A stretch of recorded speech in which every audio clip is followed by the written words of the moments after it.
Aujourd'hui, je vais vous partager un message encourageant et on va donner quelques extraits de la Nativité. Mais avant cela, je vais vous lire un passage qui se trouve dans Jérémie au chapitre 1 et au verset 4. Aujourd'hui, on va parler de persévérance avec pour modèle Jésus-Christ. Il est écrit « Avant que je ne te forme dans le ventre de ta mère, je te connaissais. Et avant que tu ne sortes de son sein, je t'avais consacré, je t'avais établi prophète pour les nations. Je répondis à Seigneur éternel, je ne sais pas parler car je suis un jeune garçon. Et l'Éternel me dit, ne dis pas je suis un jeune garçon, car tu iras vers tous ceux contre qui je t'enverrai, et tu déclareras tout ce que je t'ordonnerai. Ne les crains pas, car je suis avec toi pour te délivrer. Ça parle ici de la naissance du prophète Jérémie. Et avant qu'il naisse, Dieu qui lui dit qu'il avait déjà préparé un plan, un avenir pour lui, et qu'il l'avait déjà consacré pour lui, qu'il l'avait déjà établi dans son cœur pour ce qu'il allait accomplir. Dans Ésaïe au chapitre 52, au verset 13, il nous est parlé de Jésus-Christ. Il dit « Voici mon serviteur, il prospérera, il montera, il s'élèvera, il sera très haut placé. De même que tu as été pour beaucoup un sujet d'effroi, de même son aspect n'était plus celui de l'homme, son apparence n'était plus celle des fils d'Adam. De même il purifiera par l'aspersion beaucoup de nations, et devant lui des rois fermeront la bouche car ils verront ce qui ne leur avait pas été raconté. Ils comprendront ce qu'ils n'avaient pas entendu. » Nous savons que Jésus-Christ est venu comme une racine qui sort d'une terre assoiffée. Et lorsque Dieu nous appelle à vivre et à accomplir les promesses de Dieu pour nous, il va se passer un certain nombre d'années entre le moment où on va naître en tant que bébé, le moment où on va grandir et le moment où on va pouvoir entrer dans ses promesses. Il va se passer de nombreux jours, de nombreuses heures, de nombreuses difficultés qu'on va traverser et il nous faudra être persévérants. Et dans Luc au chapitre 1 au verset 26, je vais le lire pour vous, il est écrit « Au 6e mois, l'ange Gabriel fut envoyé par Dieu dans une ville de Galilée, du nom de Nazareth, chez une vierge fiancée à un homme du nom de Joseph, de la maison de David. Le nom de la vierge était Marie. Il entra chez elle et dit « Je te salue, toi, à qui une grâce a été faite. Le Seigneur est avec toi. » Troublée par cette parole, elle se demandait ce que signifiait une telle salutation.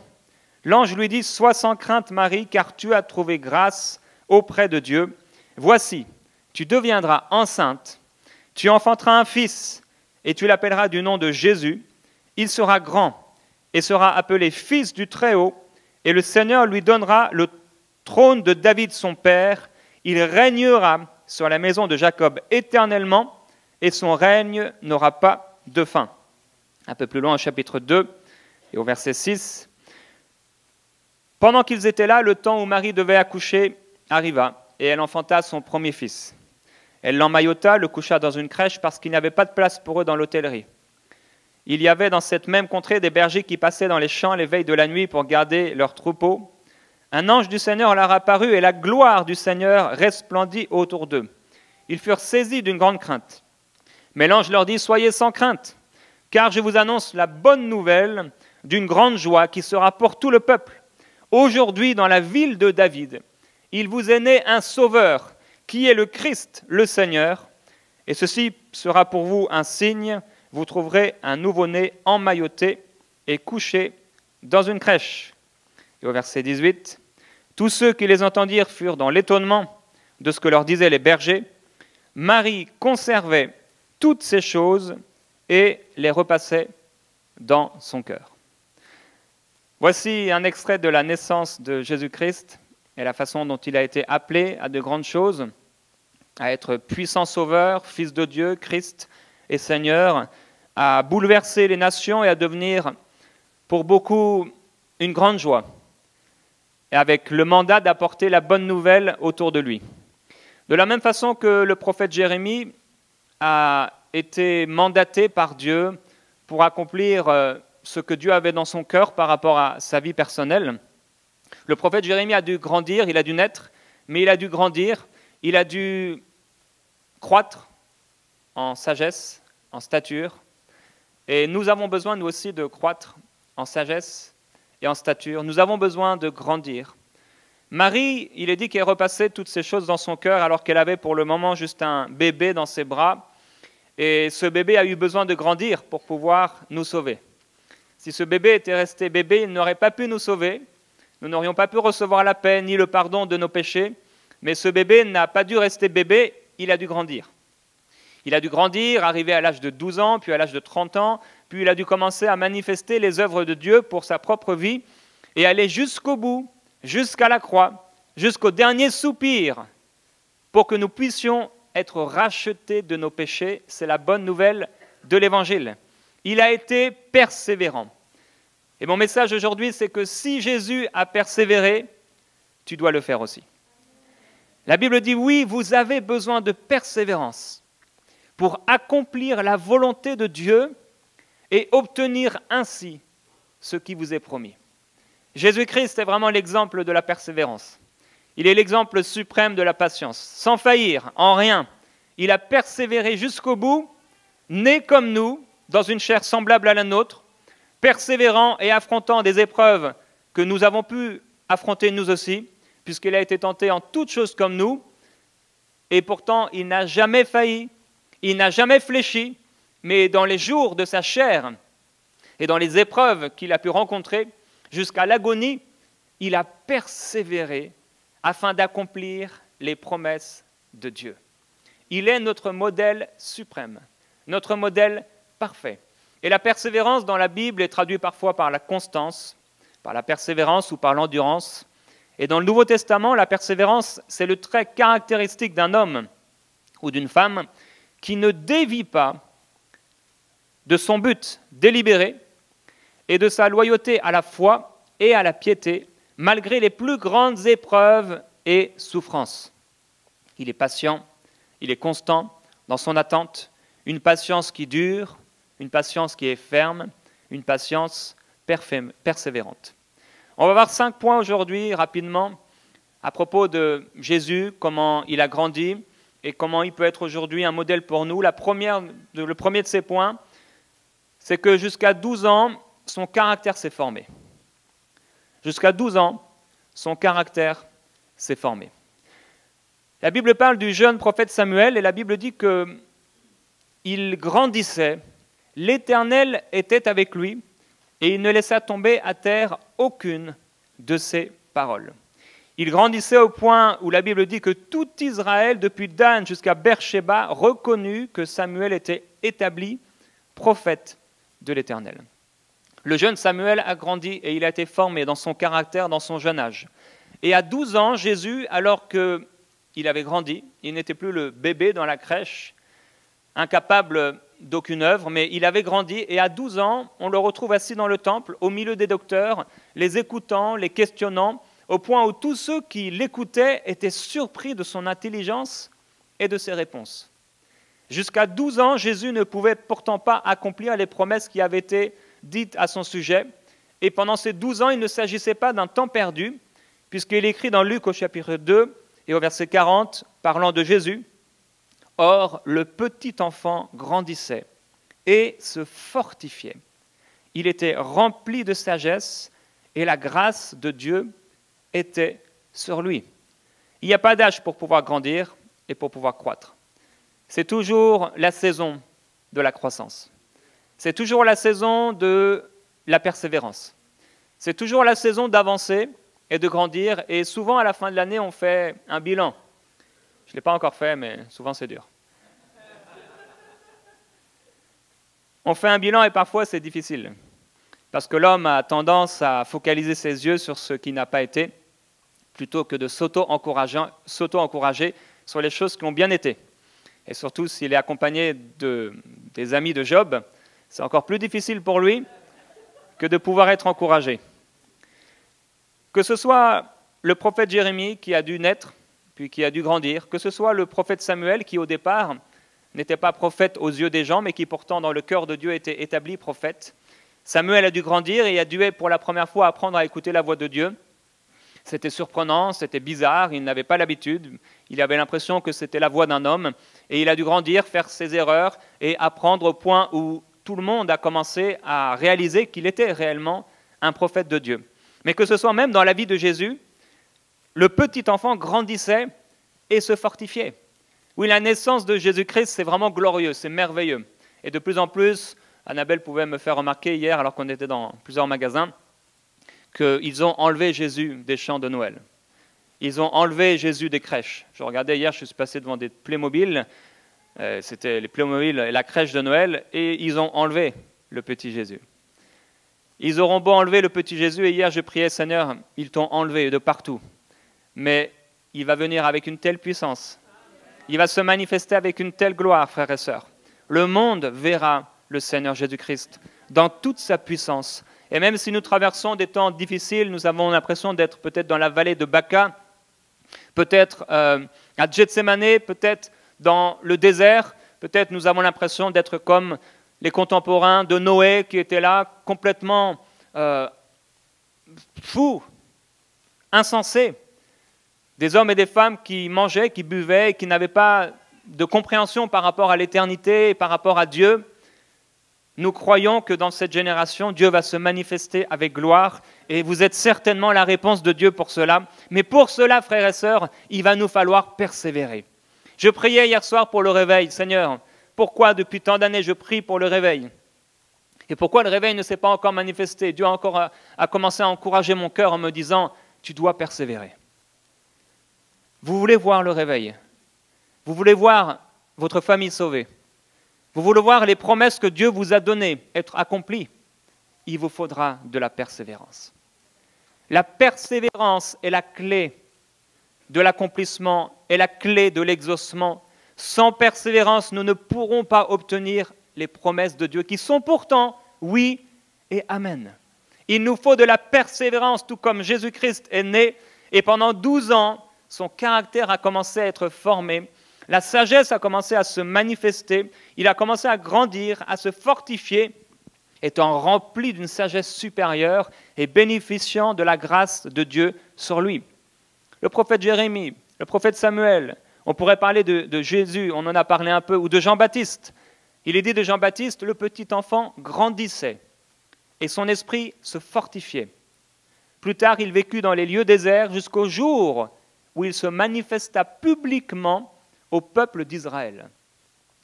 Le réveil, lorsqu'il se manifeste publiquement, il s'est déjà manifesté dans les cœurs d'un certain nombre de personnes qui sont réveillées, et à cause du fait qu'ils soient réveillés et du fait qu'ils regardent à Jésus-Christ et à ses promesses, ces hommes et ces femmes se mettent à part, se consacrent avec persévérance, avec fidélité, parce qu'ils ne regardent pas un jour comme étant un jour, mais ils regardent aux promesses de Dieu et à Dieu qui, pour lui, un jour est comme 1000 ans.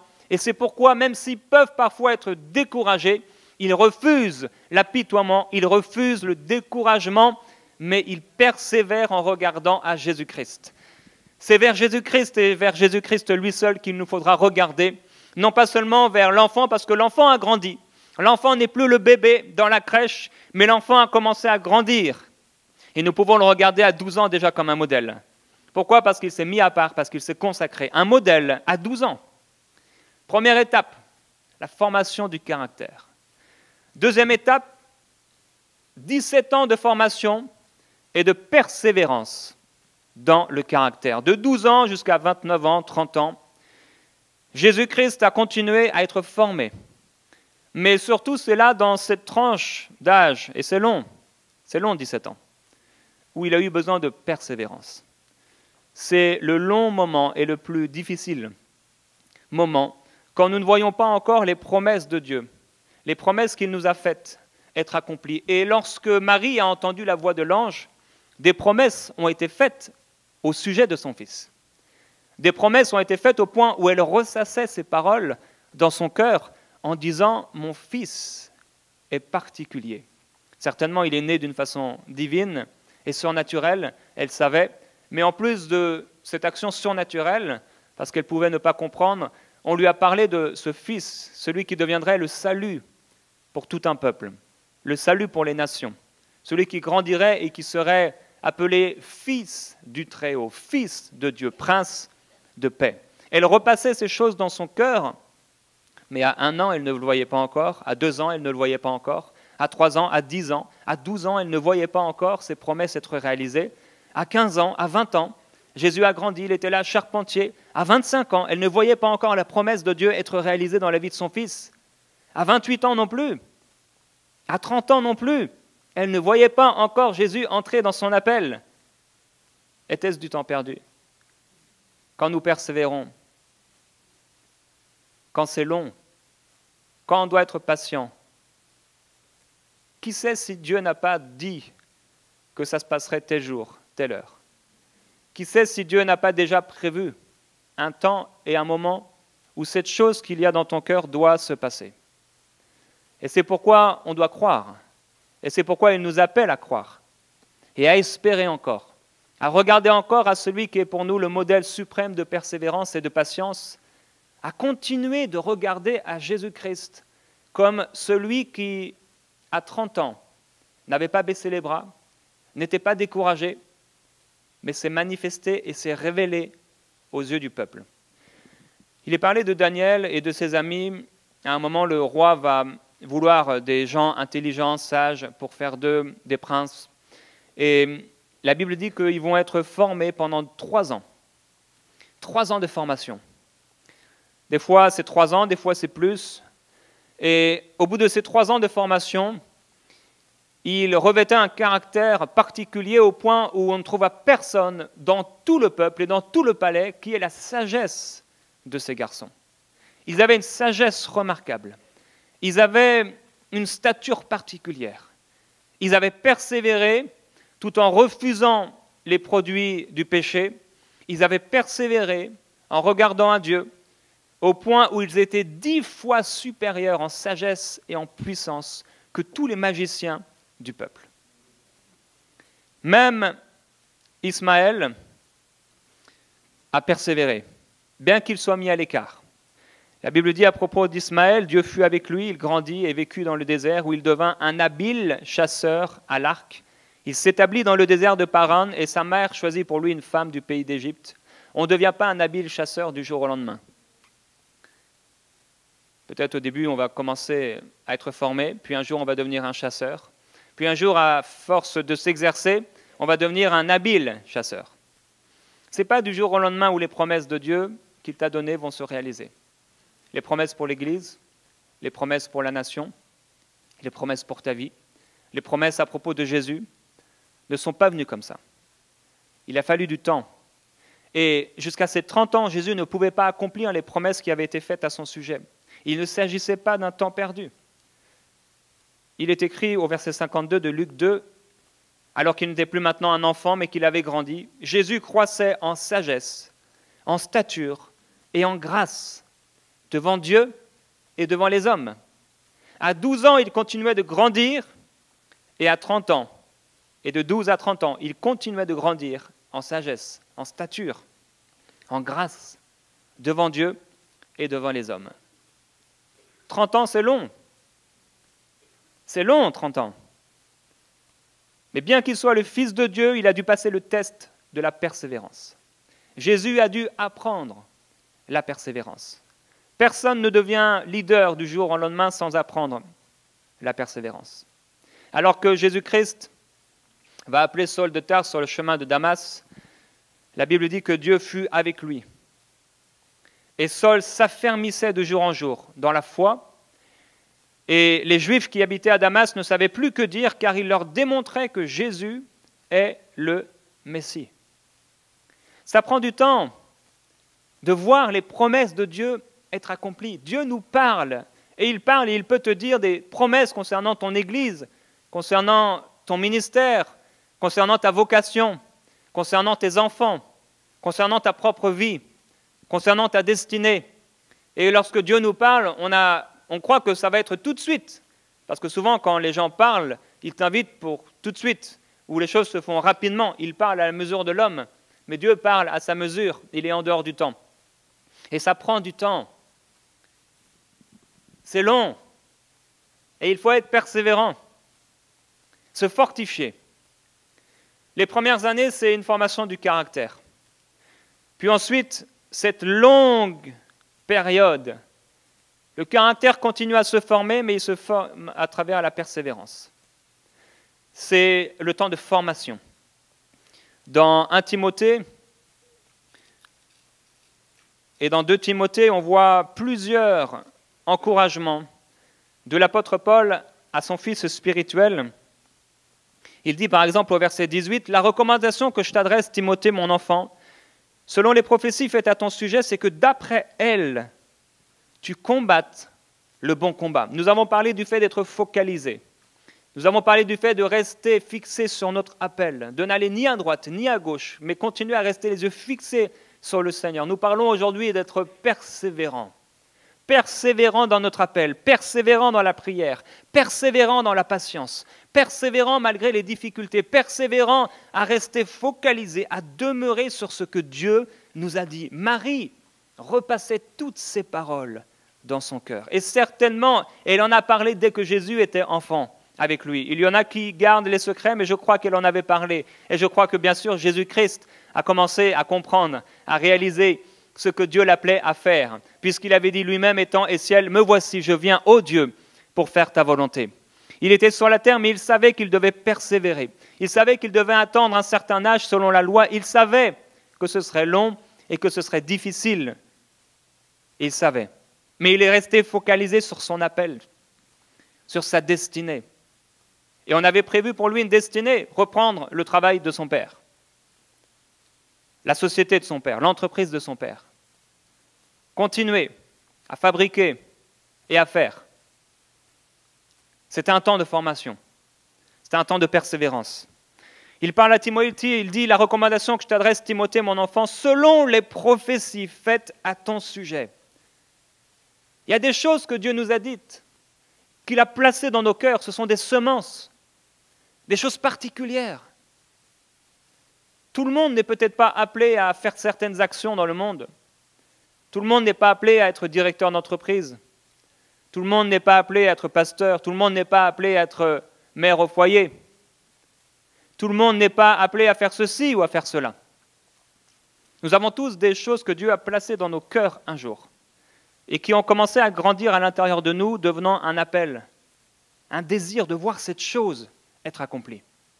Certains, Dieu a mis dans leur cœur la semence du réveil, le désir de voir un réveil se manifester.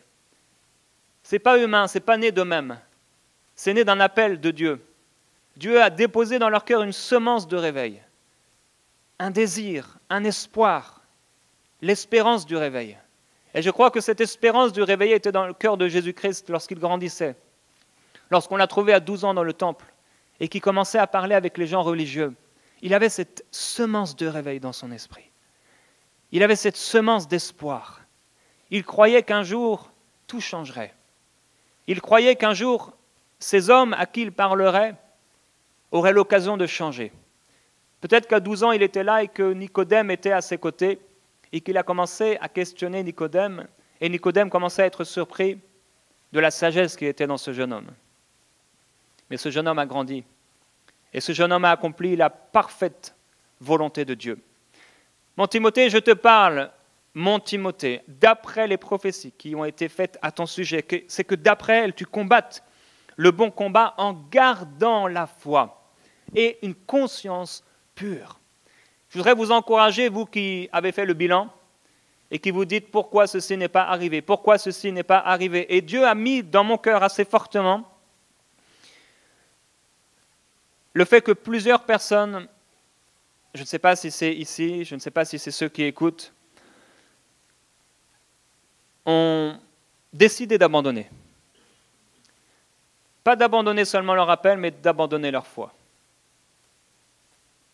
Et Dieu veut fortement vous encourager à ne pas abandonner, mais à continuer à espérer et à continuer à croire que ce que Dieu a dit, il va le faire. D'après elle, il faut que tu combattes le bon combat, mais il faut aussi que tu gardes la foi, Timothée. Combat le combat, mais garde aussi la foi. Jésus parlera à cette église et il dira, je connais tes œuvres, je connais même ta persévérance. Mais ce que j'ai contre toi, c'est que tu as abandonné ton premier amour. Nous voulons persévérer dans notre appel, mais nous voulons aussi persévérer dans la foi.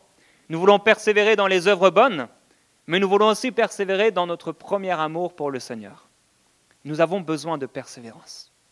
Nous avons besoin de continuer à aimer Jésus à 12 ans, à 30 ans, ou encore beaucoup plus vieux. Nous avons besoin de continuer à aimer Jésus de ce premier amour à 60 ans, ou à 80 ans. Nous avons besoin de continuer à espérer en les promesses de Dieu à 50 ans, ou à 70 ans. Nous avons besoin de persévérance pour accomplir la volonté de Dieu et obtenir ce qui nous est promis. Nous avons besoin de rester dans ce premier amour, cette fraîcheur pour Jésus-Christ. Et il est possible, si nous l'avons abandonné, de revenir à ce premier amour. Il est possible de ranimer la flamme du don que Dieu a mis en nous faisant naître de nouveau. Il est possible de ranimer ce qui était endormi en nous, ce que nous avons commencé à abandonner, l'appel, la destinée, l'être focalisé sur le Seigneur Jésus-Christ et sur son royaume. Il est possible de ranimer ce qui est mort en nous, ce qui s'est endormi en nous, ce qui est devenu comme des ossements desséchés. Dieu dit prophétise, et il dit encore une deuxième fois prophétise. Et à chaque fois, Ézéchiel dit, et là dans l'impatience, et il est là en train de se poser des questions, et Dieu dit pour la troisième fois prophétise. Nous avons besoin de prophétiser quand on commence à se poser trop de questions. On a besoin d'entendre la voix de Dieu et de se rappeler les promesses de Dieu. L'ange Gabriel est venu, il a parlé à Marie. Il a dit, voici quel sera ton fils, voici quelle sera sa destinée. Voici une épée te transpercera l'âme. Marie, afin que les pensées de beaucoup soient dévoilées. Elle avait une destinée, elle avait un appel, mais c'était long, c'était difficile. Et année après année qui passe, certains se découragent. Comme si du 31 décembre au 1er janvier, il se passait quelque chose, mais c'est simplement le temps qui continue. Dieu n'est pas forcément dans les années. Dieu est en dehors du temps. Il nous faut persévérer. Cette conscience, il dit, quelques-uns l'ont abandonnée et ont ainsi fait naufrage en ce qui concerne la foi. Oh, je prie, mes frères et sœurs, qu'en cette année, aucun de nous ne perde la foi. Je prie qu'en cette année, quelles que soient les difficultés, quelles que soient les épreuves que tu peux rencontrer, tu ne perdes pas la foi, que tu n'abandonnes pas la foi, que tu crois encore pour de grandes choses, pour des miracles, pour des choses que tu n'as pas encore vues, des choses que tu n'as pas encore expérimentées. Tout ce que Dieu a fait monter dans ton cœur par le Saint-Esprit, s'il a mis un désir en toi, s'il a mis la semence du réveil, c'est qu'il veut l'accomplir à travers toi. Si Dieu a mis dans ton esprit une semence pour faire quelque chose, il ne met pas une semence sans donner la puissance et la force à celui à qui il l'a donnée. Mais il met une semence et il donne la force de pouvoir l'accomplir. Mais cette force et cette puissance se manifestera à travers la persévérance. Oui, il nous faut de la persévérance pour accomplir les promesses de Dieu et les obtenir après avoir été persévérant. Il nous faut de la persévérance. Il lui dira encore, au chapitre 4, au verset 12, que personne ne méprise ta jeunesse, parce que ça commence quelque part. Que personne ne méprise ce bébé Jésus-Christ dans la crèche, parce que ça commence quelque part. Et il n'a pas été méprisé, mais les mages sont venus. Ils ont commencé à adorer le roi des rois. Oh, il avait l'air petit, il avait l'air insignifiant, il est venu comme une faible plante, venant dans une terre qui était desséchée complètement. Mais il a commencé à être honoré. Le ciel a commencé à honorer le roi. Le ciel s'est ouvert et les anges ont commencé à adorer celui qui n'était pourtant qu'un petit bébé, sans apparence ni éclat pour que nous le regardions. Et pourtant, il était le salut pour tous. Pourtant, il était la réponse pour tous. Pourtant, il était la solution pour l'humanité. Un simple bébé était la réponse pour l'humanité. Tu peux te regarder tel que tu es et prendre ta vie et t'imaginer que tu es comme un simple bébé, que tu es comme une simple racine, que tu n'as pas l'air de ceci ou que tu n'es pas encore cela. Mais Dieu ne te voit pas comme ceci. Comme lorsqu'il a appelé Pierre, comme lorsqu'il a appelé tel et tel homme de Dieu, telle et telle femme de Dieu, il ne les a pas vus dans leurs conditions du temps présent.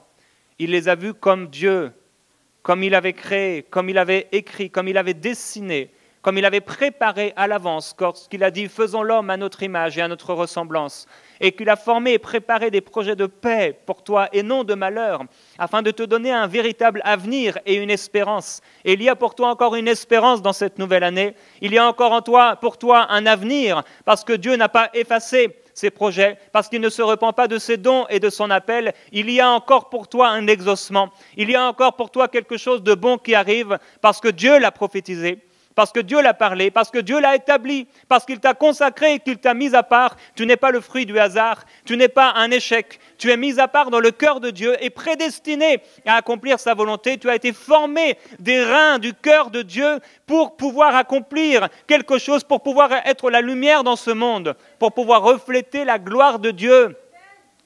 Tout comme il a établi Jésus-Christ et qu'il a fait se manifester dans une ville qui était méprisée. Il l'a amené dans une auberge. Peut-être que tu seras toi aussi amené ici et là. Peut-être qu'il n'y aura pas de place pour toi dans les grandes hôtelleries. Peut-être qu'il n'y aura pas de place pour toi à être celui qui est vu par tous. Mais pendant ce temps, tu seras formé. Pendant ce temps, il y aura besoin de persévérance. Pendant ce temps où les hommes te verront comme un homme parmi d'autres hommes, tu seras en train de continuer à te former. Il dit que personne ne méprise ta jeunesse, mais sois un modèle. Pour les fidèles, en parole, en conduite, en amour, en foi, en pureté, jusqu'à ce que je vienne, applique-toi, sois persévérant à la lecture, à l'exhortation, à l'enseignement. Ne néglige pas le don qui est en toi et qui t'a été donné par la prophétie avec l'imposition des mains du collège des anciens. Applique-toi et sois tout entier à cette tâche afin que tes progrès soient évidents pour tous. Veille sur toi-même et sur ton enseignement avec persévérance, car en agissant ainsi, tu sauveras et toi-même et ceux qui t'écoutent. Timothée a dû apprendre de son maître la persévérance. Il a eu besoin de comprendre et de réaliser qu'il devait être persévérant dans la foi, être persévérant dans la pureté, être persévérant dans l'amour, être persévérant dans la lecture de la parole de Dieu, être persévérant dans l'exhortation, bénir les gens, être persévérant dans l'enseignement, enseigner, éduquer les gens selon l'appel qu'il avait reçu de la part de Dieu. Nous avons besoin de commencer quelque part, frères et sœurs. On a besoin de commencer à réaliser ce que Dieu nous a dit pour pouvoir voir ces choses être pleinement réalisées. On a besoin de mettre un pied après l'autre, un pied devant l'autre et de commencer à marcher avant de vouloir courir. Il nous faut d'abord apprendre à marcher pour pouvoir ensuite courir. Il nous faut d'abord apprendre à exhorter les gens, à les encourager avant de voir le réveil se manifester. Nous avons besoin d'apprendre à prier un jour après un jour après l'autre et une semaine après une semaine avant de voir le monde être transformé. Et les années des gens et les destinées des gens être transformées. Nous avons besoin d'être persévérants. À 30 ans, Jésus avait grandi. À 30 ans, il avait grandi en stature, en sagesse. Et on aurait pu voir pas mal de versets dans 1 Timothée, 2 Timothée. Je vous encourage à le faire si vous voulez étudier sur la persévérance. À 30 ans, ce n'est plus la formation du caractère. À 30 ans, ce n'est plus la persévérance dans le caractère. Ici, c'est une étape particulière qui s'appelle le désert. Le désert, ce n'est pas la formation du caractère, le désert, c'est le test du caractère. Tu as d'abord été formé, et c'est pourquoi si tu entres dans le désert et que tu n'as pas été formé, il est possible que tu ne sortes jamais du désert, mais ce n'est pas ce que Dieu veut pour toi. S'il tombe, le Seigneur le relèvera. Et s'il a péché, le Seigneur lui pardonnera. Le désert, donc, n'est pas la formation du caractère, c'est le test du caractère. Il a fallu des années pour que Moïse comprenne clairement quel était son appel. La Bible dit qu'en ces temps-là, Moïse, devenu grand, se rendit vers ses frères et fut témoin de leurs pénibles travaux. Il vit un Égyptien qui frappait un Hébreu d'entre ses frères, mais il a encore fallu des dizaines d'années de désert à Moïse pour devenir un leader. Il a eu son propre désert avant d'entrer dans le désert avec le peuple d'Israël. À 30 ans, Jésus-Christ se manifeste. Et avant de se manifester pleinement, le Père l'envoie par le Saint-Esprit dans le désert. 40 jours de jeûne et de prière. Il avait été formé et c'était pour lui maintenant le test divin. C'était pour lui un moment particulier pour tester son caractère.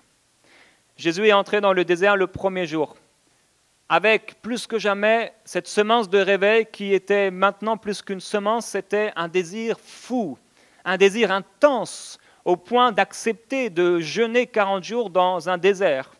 Et le premier jour est passé, le premier repas, il n'a pas mangé. Le deuxième repas, le midi, il n'a pas mangé. Le troisième repas, il n'a pas mangé. Il était là avec cette semence de réveil et il s'est endormi. Et le lendemain matin, il s'est réveillé et certainement il avait faim. Il n'y avait pas d'amis. Il n'y avait personne à qui parler, de physique. Il n'y avait pas de lieu à visiter. Il n'y avait pas de film à regarder. Il n'y avait rien pour se détendre. Deuxième jour, un repas, 2 repas, 3 repas. Deuxième nuit, troisième jour. La chaleur, la froideur de la nuit, l'intensité de la chaleur qui épuisait son corps. Et les jours après les jours, et les semaines après les semaines, le test du caractère. À 30 ans, il sort de ce test avec succès. Et la Bible dit que sa renommée va commencer à s'étendre partout. À 30 ans, sa renommée grandit, c'est la mise en évidence maintenant du caractère. Premièrement, tu es formé dans ton caractère. Deuxièmement, tu es formé et dans ce caractère qui se forme, tu auras besoin de persévérance. Troisièmement, cette persévérance et ce caractère va être testé. Et quatrièmement, ton caractère maintenant testé va être mis en évidence. Il va falloir que ces temps de prière que tu as vécu, ces temps de persévérance que tu as vécu, maintenant, ils vont être mis en évidence. Maintenant, il y a un fruit qui va sortir. Maintenant, l'arbre a poussé, toutes ces racines se sont agrandies, se sont étirées, l'arbre et les branches ont commencé à s'épandre et les feuilles ont commencé à être données, mais maintenant, c'est le temps où le maître vient et il cherche un fruit. Il dit, trouverai-je un fruit ?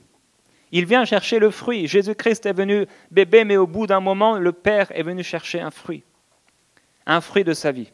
La Bible dit d'Isaac, il fit cette année-là dans ce pays des semences et il récolta le centuple de ce qu'il avait semé. L'Éternel le bénissait. Isaac devint un personnage important et son importance s'accrut encore et il devint même un homme très puissant. On ne devient pas un homme très puissant du jour au lendemain. On ne devient pas un homme important ou un homme très riche du jour au lendemain. D'abord, on devient riche. Et avant d'être riche, il y a plusieurs étapes. C'est parfois long. Il faut de la patience. La Bible dit que la renommée de Jésus se répandait dans toutes les localités. Lorsqu'il est sorti du désert, il est venu dans cette synagogue. À Nazareth, il a commencé à dire « Voici ce que je vous lis dans le rouleau d'Ésaïe, maintenant est accompli. » C'est le temps. Il dit « C'est accompli », mais il n'avait pas encore accompli. Il dit « C'est accompli », mais dès le premier jour, on veut le tuer. Dès le premier jour, alors que c'est le moment de mettre en évidence, c'est le moment où on veut le tuer. C'est le moment où la semence du réveil commence à se manifester, qui commence à être proclamée certaines choses. C'est là qu'on veut le tuer. L'apôtre Paul dira, frères et sœurs, nous devons constamment dire à Dieu toute notre reconnaissance à votre sujet. Et cela est juste parce que votre foi fait de grands progrès et que l'amour mutuel que vous vous portez tous augmente de plus en plus. Ainsi sommes-nous fiers de vous dans les églises de Dieu à cause de votre persévérance et de votre foi au milieu de toutes les persécutions et les difficultés que vous supportez. J'aime cela, une foi qui fait de grands progrès. J'aime parce que ça m'encourage et je me dis que même si ma foi est ici aujourd'hui, demain elle sera ici. Nous sommes appelés à faire de grands progrès dans la foi. Arrête et cesse de focaliser tes yeux sur ce qu'est ta foi aujourd'hui et sur la grandeur de ta plante, mais commence à focaliser tes yeux sur ce qui est en haut.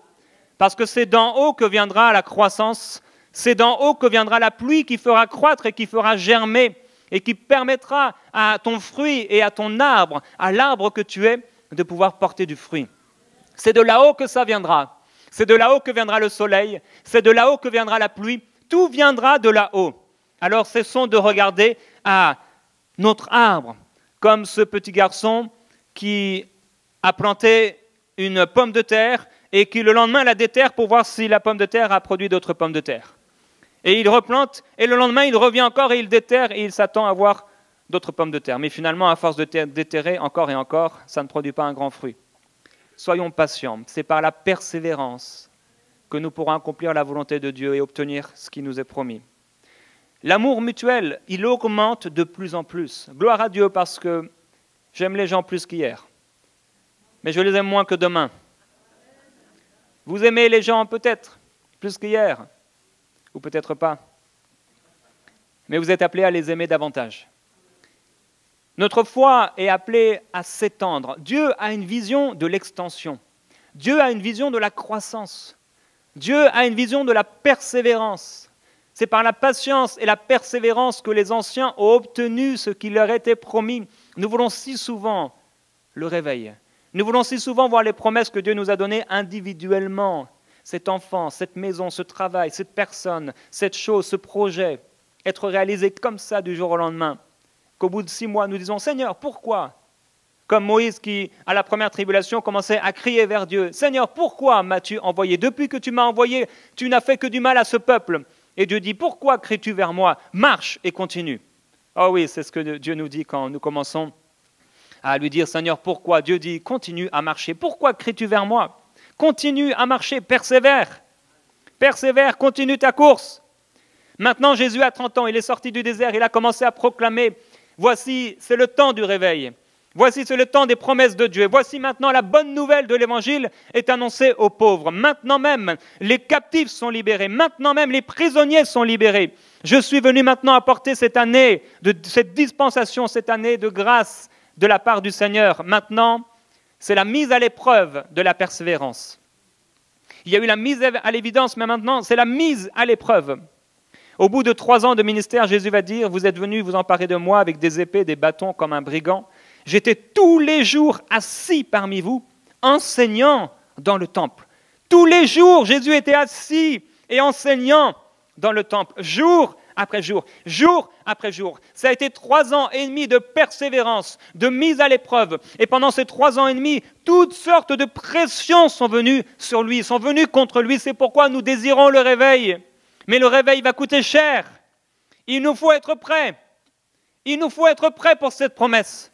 Il nous faut être prêts pour ce que Dieu t'a dit. Il te faut te préparer.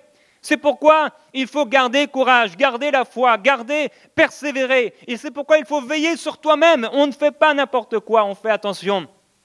Parce qu'on a les yeux fixés sur le Seigneur Jésus-Christ. Oui, il est venu comme un bébé, mais il a grandi. Et il a commencé à manifester des œuvres excellentes, des œuvres extraordinaires. Le paralytique a commencé à se lever.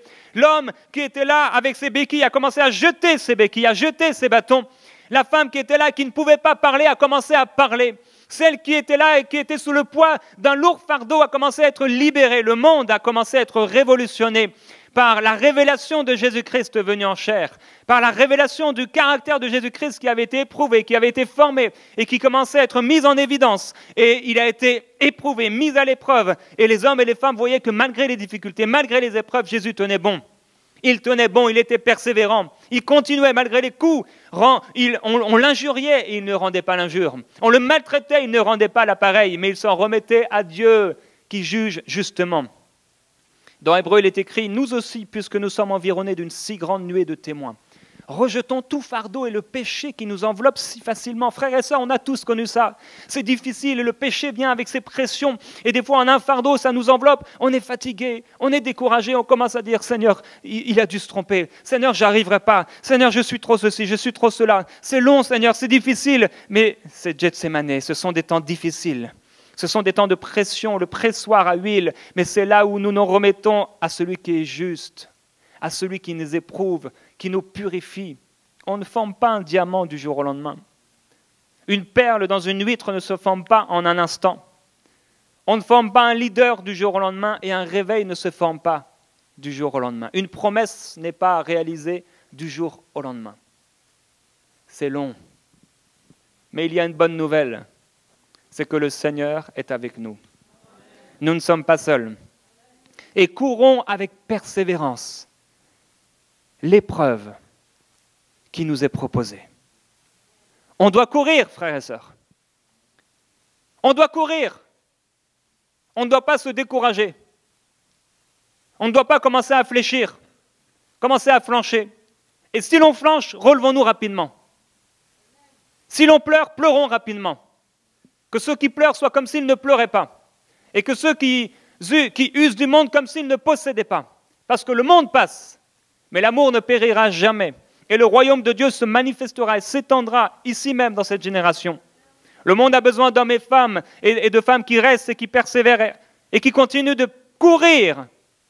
Il dit, courez avec persévérance l'épreuve qui nous est proposée.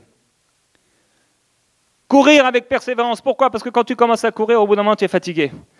Et là, quand tu es fatigué, je sais, quand j'ai voulu commencer à recourir à Paris, un jour, je me suis dit, bon, je vais courir 1 heure, parce que je l'avais fait 10 ans auparavant.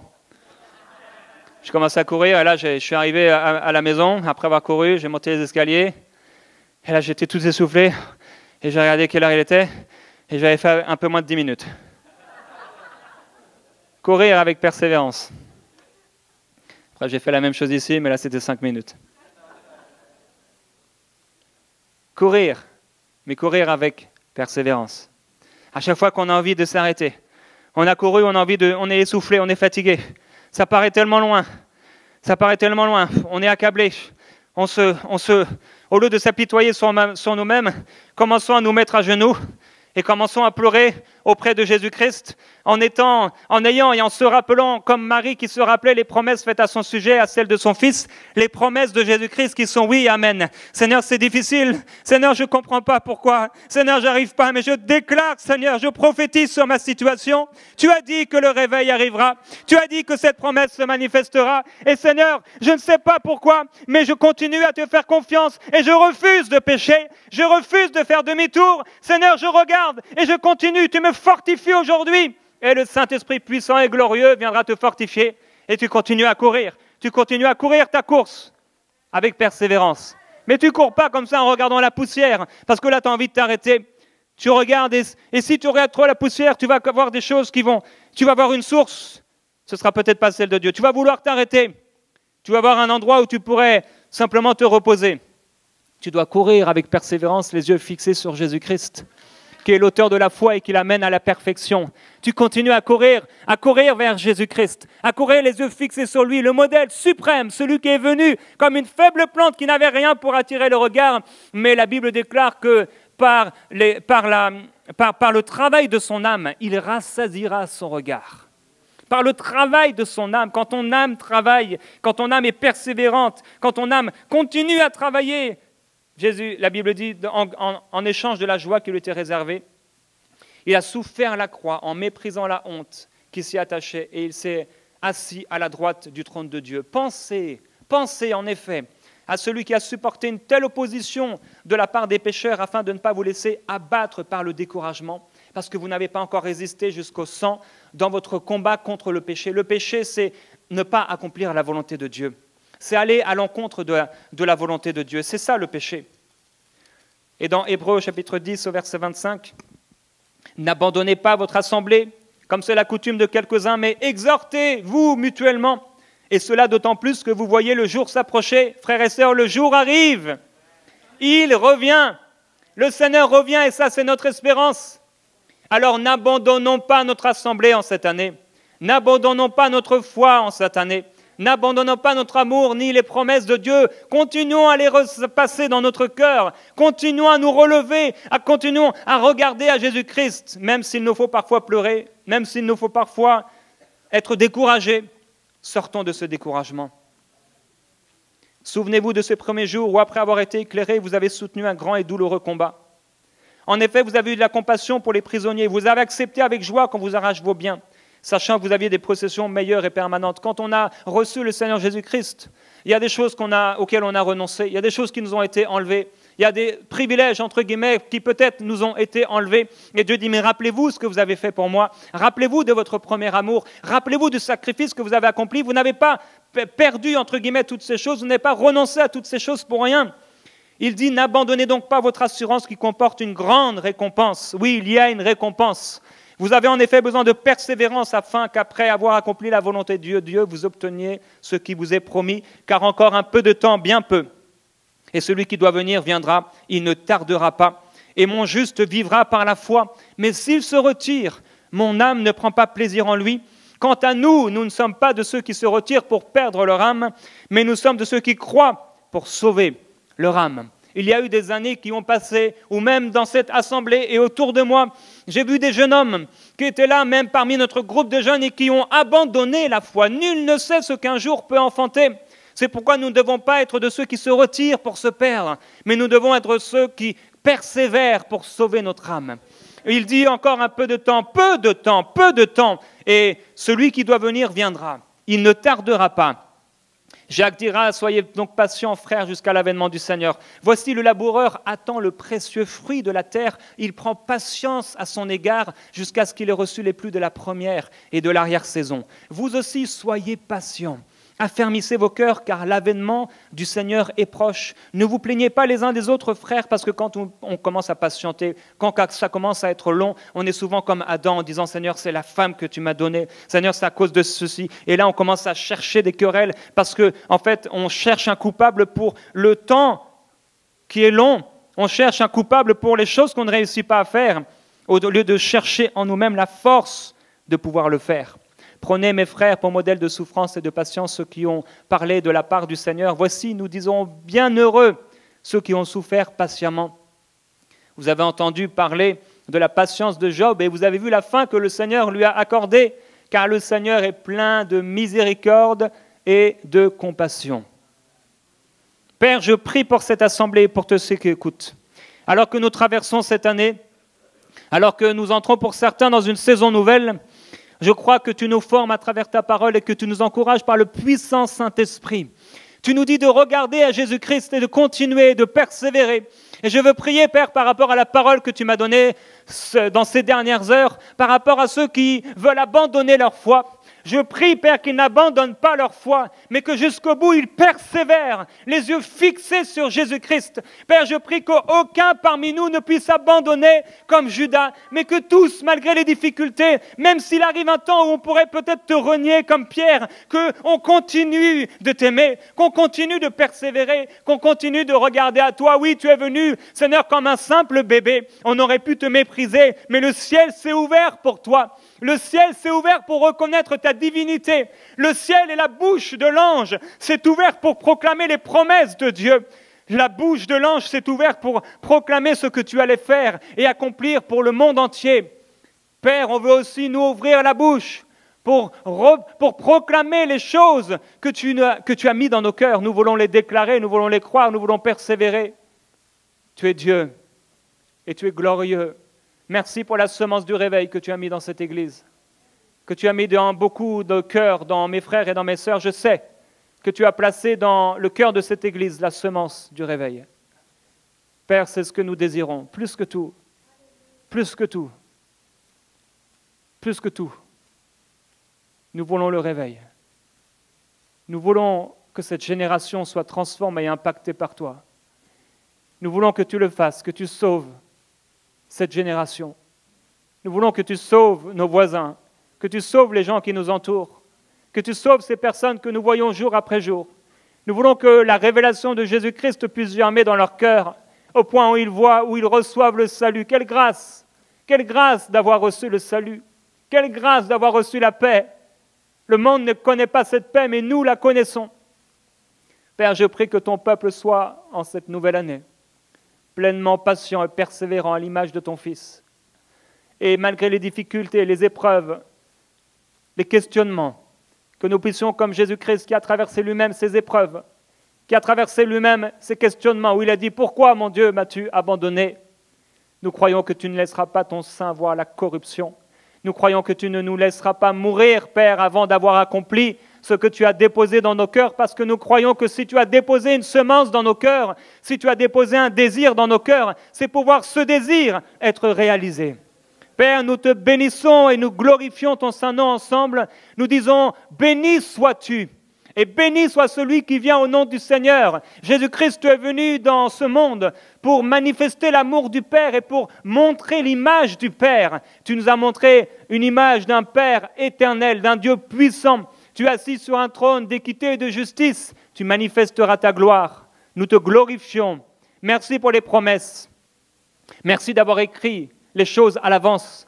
Merci, Père, pour les promesses individuelles dans la vie de chaque personne. Je veux te prier, Père, pour chaque personne en tant qu'individu.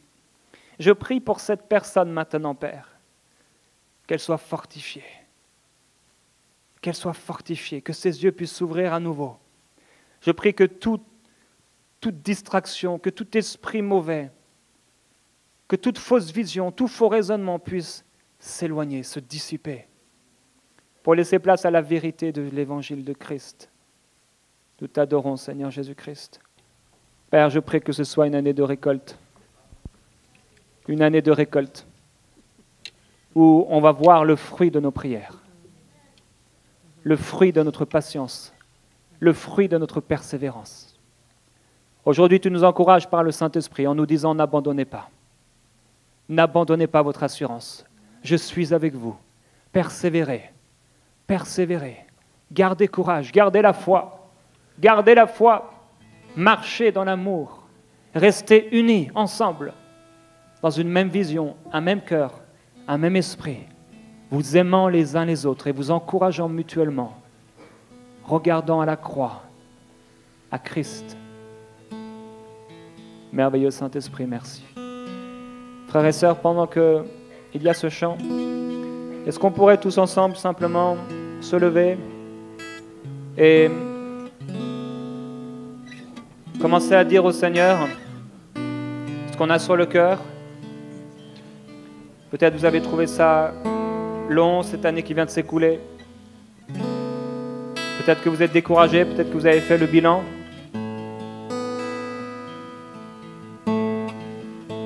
Et on peut simplement dire au Seigneur ce qu'on a sur le cœur et lui dire « J'ai besoin de toi.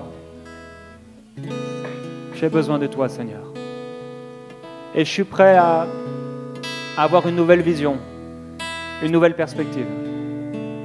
Je veux m'humilier parce que j'ai peut-être forgé en moi des pensées qui sont peut-être même devenues des forteresses. J'ai peut-être commencé à croire que ce n'était pas pour moi, que je m'étais trompé. Mais aujourd'hui, Seigneur, en regardant à la nativité, à ta venue sur la terre, qui paraissait être rien, et même à 12 ans, même si les gens étaient surpris, il n'y avait pas encore les miracles. Il n'y avait pas encore les nations de sauver. Et même jusqu'au bout, finalement, on n'a pas encore vu tout ce qui avait été dit à ton sujet. C'est seulement quand tu es mort et que tu es ressuscité que tout était accompli. À la croix, tu as tout accompli, mais à la résurrection, le Père a tout accompli pleinement en te faisant ressusciter d'entre les morts. Père, il arrive parfois où nous devons mourir à nous-mêmes. Mais je crois qu'après, il y a une résurrection. Je crois qu'il y a des temps tellement difficiles où nous croyons que c'est terminé. Et là, nous mourrons à notre appel, nous mourrons à ces choses. Mais tu viens nous ressusciter. Frères et sœurs, là où vous êtes, commencez à déclarer votre espérance en Dieu. Tu dis, Seigneur, j'espère encore, je crois en toi, encore en toi. J'ai encore confiance en toi. Seigneur, c'est difficile pour moi. C'est dur, mais je crois que tu vas le faire. Je veux me repasser les paroles que tu m'as données. Je crois qu'en cette année, je vais commencer à voir des paralytiques être guéris. Je crois qu'en cette année, je vais voir des hommes et des femmes être sauvés. Parce que tu as mis ces choses dans mon cœur. Et si tu as mis quelque chose dans mon cœur, tu l'accompliras. Si Jésus, tu as eu besoin de persévérance, j'en aurai besoin aussi. C'est pourquoi je prie, aide-moi à être persévérant. Aide-moi à être patient. Aide-moi à marcher dans l'amour parce que l'amour est patient. Oh, si je suis dans l'amour, tout va bien. Si je suis dans l'amour, je crois, j'espère et je supporte tout. Je ne périrai jamais. Seigneur, fais de cette église une église d'amour. Fais de nous des hommes et des femmes d'amour, remplis d'amour. Que l'amour soit ce qui dirige notre vie. Que ce ne soit pas la recherche de l'argent, d'une reconnaissance humaine, d'un règne humain, mais que ce soit l'amour qui dirige chacune de nos décisions. L'amour qui nous fait persévérer, qui nous fait continuer à plier le genou devant toi, à prier, à prier, à prier, à exhorter encore et à s'enseigner nous-mêmes, à lire pour nous-mêmes, mais aussi à encourager les gens. Que l'amour soit le partage de nos vies en cette nouvelle année, alors que nous t'adorons. Nous glorifions ton nom. Oui, Père, qu'aucun n'abandonne cette année, mais que tous ensemble, nous puissions continuer à courir avec persévérance l'épreuve que tu as mise devant nous, car non, tu ne nous abandonnes pas. Tu es avec nous, nous ne sommes pas orphelins, mais tu es avec nous. Nous glorifions ton nom, Jésus-Christ. Soyez puissamment fortifiés par le Saint-Esprit, frères et sœurs. Recevez maintenant même une grâce de Dieu qui vient sur vous. Que l'onction de Dieu coule sur vous maintenant même. Que cette onction vienne nous rafraîchir, vous restaurer, vous renouveler. Et je veux prophétiser sur vous au nom de Jésus-Christ des temps de communion intense avec le Seigneur, où il viendra révéler Christ en vous comme jamais auparavant. Il viendra rafraîchir votre vision, et avec cette vision, vous pourrez aller de l'avant. Avec cette vision, vous serez renouvelé, fortifié. Avec cette vision, vous commencerez à croire comme jamais auparavant. Avec cette vision, la vision qu'il vous donnera dans les temps secrets, dans les temps d'intimité, vous continuerez à dire, oui, c'est vrai, ce que j'avais abandonné, mon espérance, je ne croyais plus, je ne m'attendais plus à rien, ou je ne m'attendais plus à ça, et maintenant je m'y attends encore. Oui, je m'attends encore au Seigneur, car il est mon salut, et ce qu'il a dit, il le fera.